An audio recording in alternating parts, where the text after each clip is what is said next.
آقا صلی اللہ علیہ وسلم فرماتے ہیں تین چیزیں منحوس ہوا کرتی ہے، تین چیزوں کے اندر نحوست آ سکتی ہے۔ آقا ارشاد فرماتے ہیں کبھی کبھی گھر بھی منحوس ہوتا ہے، کبھی کبھی عورت بھی منحوس ہوتی ہے، کبھی کبھی گھوڑا بھی منحوس ہوتا ہے۔ تین چیزوں کے اندر نحوست آ سکتی ہے۔ اللہ اکبر، جو عورتیں سورج نکلنے کے بعد بھی سوتی پڑی رہتی ہے، گویا کہ ان کی وجہ سے گھروں کے اندر نحوست ہے۔ شوہر رات تو دن کمائے گا لیکن برکت نہیں ہوگی، اور وہ خواتین جو صبح کو اٹھ جاتی ہے اللہ کے قانون کے مطابق ان کا شوہر تھوڑا کماتا ہے تو اللہ رب العزت برکتیں عطا فرماتا ہے۔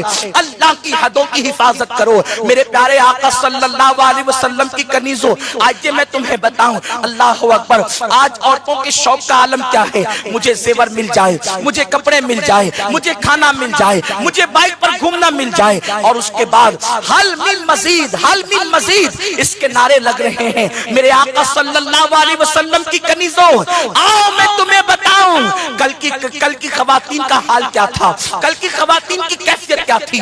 اللہ اللہ، ان کے دل میں اللہ رب العزت پر کتنا اعتماد تھا، ان کے دلوں میں کتنا توکل تھا، ان کا رشتہ اللہ اس کے رسول سے کتنا مضبوط تھا۔ اللہ اکبر، ایک بزرگ رحمت اللہ تعالی علیہ بادشاہ کے گھرانے سے تعلق رکھتے تھے۔ اللہ اکبر، شہنشاہ کے گھرانے سے، بادشاہ کے گھرانے سے، بہت بڑا خاندان تھا، لیکن جب اللہ سے دل لگ گیا، رب تبارک و تعالیٰ سے محبت ہو گئی تو انہوں نے شاہی خاندان سے کنارہ کشی کر لی۔ لیکن چونکہ شاہی خاندان کے فرد تھے، شاہوں سے الگ رہتے تھے، لیکن بات تو یہ تھی کہ خاندان تو کٹ نہیں سکتا تھا، الگ رہنے سے کسی کا خاندان تو کٹتا نہیں۔ اللہ اکبر، وہ بزرگ اپنے انداز سے زندگی گزار رہے تھے، مال و دولت بھی ان کے پاس موجود تھا، لیکن اس کے باوجود اپنی بیٹی کی پرورش انہوں نے سیدہ فاطمہ الزہرا رضی اللہ تعالی عنہا کے کردار کے سائے میں کیا۔ اس کے بعد بادشاہ وقت نے کہا، اے بزرگ، آپ کی بیٹی بڑی حسین و جمیل ہے، آپ ہمارے خاندان سے متعلق ہیں، اس لیے آپ اپنی بیٹی کا رشتہ میرے ساتھ کر دیں۔ آپ نے جیسے ہی سنا کہ بادشاہ وقت اپنے لیے میری بیٹی کا رشتہ مانگ رہا ہے، میں تم سے پوچھنا چاہتا ہوں، اے خاتون جنت کی کنیزوں، اگر وقت کے ایم ایل اے کے گھر سے، ایم پی کے گھر سے یا وزیر کے گھر سے آپ کے گھر رشتہ آئے تو ہمیں خوشی ہوتی ہے، بڑے بڑے تاجروں کے یہاں سے رشتے آئے تو ہمیں خوشی ہوتی ہے، اور یقیناً خوشی کی بات بھی ہے۔ اللہ اکبر، خاتون جنت رضی اللہ تعالی عنہ کی کنیزوں، میرے آقا صلی اللہ علیہ وسلم کی کنیزوں، انسان کہتا ہے الحمدللہ میری بیٹی کو اتنے بڑے بڑے گھرانے سے رشتے آ رہے ہیں، لیکن اللہ اکبر، کیا سوچ تھی اس زمانے کے مسلمانوں کی۔ اللہ اللہ، بادشاہ سے کہا 3 دن کی مہلت مجھے دے دے، 3 دن کی مہلت مجھے چاہیے تاکہ میں اس پر غور کر سکوں، اور اس کے بعد گھر تشریف لانے کے بعد آپ کہتے ہیں بادشاہ تو حرام و حلال میں تمیز کیے بغیر مال جمع کرتا ہے، میں اپنی بیٹی کو جہنم میں جھونک نہیں سکتا۔ اور اس کے بعد آپ رشتہ ڈھونڈنے کے لیے نکلے۔ اللہ اکبر، اے خاتون جنت کی کنیزوں، مجھے بتاؤ رشتے کہاں ڈھونڈے جاتے ہیں؟ اللہ اللہ، ہم بازار میں رشتہ ڈھونڈتے ہیں، ہم گھروں پہ جا کے رشتہ ڈھونڈتے ہیں، ہم پارکوں میں رشتہ ڈھونڈتے ہیں، ہم مال میں جا کے رشتہ ڈھونڈتے ہیں، لیکن اللہ والوں کی فکر کیا تھی؟ وہ رشتہ ڈھونڈنے کے لیے نکلے بیٹی کا، کبھی اس مسجد جا رہے ہیں، کبھی اس مسجد جا رہے ہیں، مسجد کے دروازے پہ جا رہے ہیں۔ کیوں جا رہے ہیں؟ کہ مجھے داماد ملے تو گناہوں کی اڈوں پر جانے والا نہیں، مجھے داماد ملے تو اللہ کے گھر سے چمٹا ہوا ملے، کیونکہ جو رب کا وفادار ہوگا وہ سب کا وفادار ہوگا، جو رب کا وفادار نہیں ہو سکتا وہ میری بیٹی کا بھی وفادار نہیں ہو سکتا۔ آخرکار ایک نوجوان کو مسجد سے لگا ہوا پایا، اس کو دیکھا، اس کے چہرے پر نورانیت تھی۔ اللہ اکبر، اس نوجوان سے کہتے ہیں بیٹے تم کنوارے ہو یا شادی شدہ ہو؟ اس نے کہا کہ بابا میں تو کنوارا ہوں اور ابھی تک میری شادی نہیں ہوئی، وجہ یہ ہے میرے پاس کوئی مکان نہیں، کرائے کے مکان میں رہتا ہوں، میری کوئی مستقل آمدنی نہیں، مزدوری کر کے 2 روٹی اتنا پیسہ کماتا ہوں، 1 روٹی